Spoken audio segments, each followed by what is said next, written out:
Welcome to my shot list part of Aubrushli. Now you might recall with Aubrushli, what you need to do is get a fountain document and load it in, and then you create the various lists from that fountain document. What I suggest you do is, after creating the original fountain document, which you'll build a script off of, you take copies of that fountain document, one for the shot list and another one for the breakdown summary. So right now I'm going to load in the shot list version, which I've created earlier. So let's load that in and you'll see what I've done with it. The reason I suggest this is because, well, first of all, let's load up this. This is what we're going to create, this shot.csv, and then we're going to click start, and we're going to create the shot list. Okay, and there we are. So we close that up, and what that gives you in the end is this is your shot list. Okay, which gives you a shot number, a scene number, the scene name, the shot size, the shot type, the angle origin. Is it a movement, or is it a moving camera, or is it static? The lens size or lens range. Is it going to sync with sound, and what's the actual description of it? Okay. Now I took this originally, by the way, from this guy Cine Pandemia, who produced a camera shot list and a template for one. But what he also did was he took me through how to line a script, and that was very useful. So I'm following his process really in automating Aubrushli. So he appears to be a professional cinematographer, so and this seems to work pretty well to give you a shot list that you can use on the day. Whether you actually use it or not is another matter. By the way, I suggest this is realistically, you may have this in a tablet or possibly a laptop. It would be quite difficult, I think, on a phone, but at the same time, you might be able to. Also, obviously, you could print it out, I guess. That's a possibility. Now, to his shot list, I've added a few bits that I might make use of at a later date. So they are bits that may be useful to you, so I put them in there as well. So it gives the line index start of that first shot. So when you look at your your fountain document, you can see exactly what line number it is. The character start, the character index, the character start, the character end, and then the line end. So you can see between line 6 and 13, you've got shot 1. And this gives you everything that's between line, that sits within that shot. Okay. Now to say a little bit more about the shots, okay, and explain them. So, excuse me. So I've got shot 1, 2, and 3. They are all shooting basically the same thing, but from a wide, medium, and close up. And yeah, what I would expect to see happen within the course of events is, for good coverage, you normally would expect to have a wide, medium, and close up of every scene,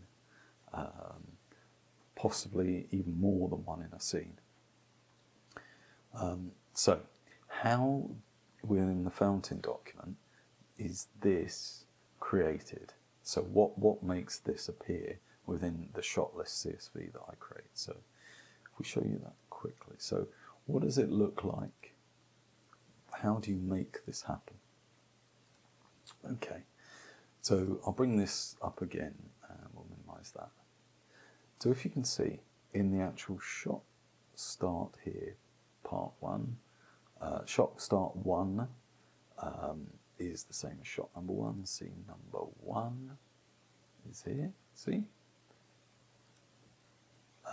That tells you the scene name, which is there. That's the shot size, which is this W here. the shot type is single, which is here. The eye frontal angle, the static or panning movement, the lens size, the sync, and the description. And that is the layout. Now, what's really important in this layout is this part is defined as necessary. So you have to, for Aubrushli to understand that this is a shot, you have to start with this part. So remember that Aubrushli looks for anything within inside these boneyard tags that the fountain format understands. So within that, Aubrushli looks for particular, when it's looking for shots, it looks for shot start with the shot number with a colon and then a space and then the scene number. And that is the format that I've decided. The reason for that is because we utilize the numbers, so it's important that the numbers appear at a particular point in time so that Aubrushli understands what these numbers actually mean. Okay, so as you'll see, each shot here always takes the same format. Shot start, the shot number with a colon, and then the scene number. Shot start with shot number, colon, and a scene number. And later on, shot start with shot number, scene number. And then we have, like here, shot start, shot number, scene number 2 in this case. Okay, so that's important. That's the first thing that's very important. The second thing is this white space. Now, because I initially chose to utilize a third-party library, it does it line by line. And because I'm going over multiple lines, this white space becomes important. So this white space line between each boneyard tag is important. So you need to always make sure that you have a white space line between the boneyard tags. Okay. Now, it doesn't matter if you're with the content. In fact, it's better not to have it with the content because it just avoids extra space, frankly. But between the boneyard tags, it does matter. But yeah, content. So this part where it says a woman, Jane, 30s, walks along the beach, lost in thought. That doesn't need to have a space between it. Similarly, if you need to close, or when you need to close a shot, you close it with shot end space, the shot number, and then a colon, and then space. And that is set as well, because it needs to understand where the number actually is within the boneyard. Okay? So it's important that it keeps that format. And again, as you can see, it does keep that format on each shot end. And again, white space is important.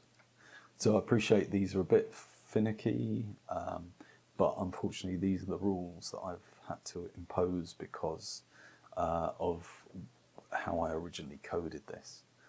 In a future update, hopefully it will be a bit easier. But right now, this was coded for me, and there's basically 2 or 3 rules there. This needs to be right, white space is important, and this needs to be right for shots, and that's all you need to remember. Okay, so shots in general, yes, in a full document you may well do a wide, medium, close-up of this entire scene. That would be probably realistic. You'd probably do everything within this. And then, again, you do it for this scene, this interior Jane's apartment day. So this is really what I'm showing you here is just a really basic level. You'd probably have a lot more shots within, or have them put at in a different way. Okay, next up, can you have a shot within a shot? Yes, you can have a shot within a shot. So say you decide shot 11, you want to do this medium wide of Jane and Sarah on the couch, and you decide that's all shot 11. But within shot 11, within the fountain document you decide that you want this close-up of Jane on the couch and just this close-up bit here of her saying, "I just don't know what to do without him." You probably wouldn't, by the way. You probably would have the close-up following the entire part of Jane's and of Sarah's dialogue on the couch. But anyway, let's say you decided that you haven't got time and you just need to do a quick close-up. Yes, you do that close-up here, and that can sit within the shot 12 here, can sit within shot 11. Okay, and that's really it for shot lists. Those shots then go on to make this, which you can then use or not, as you know. Okay, thanks very much. So the next part will be breakdown summaries. Thanks very much for joining me.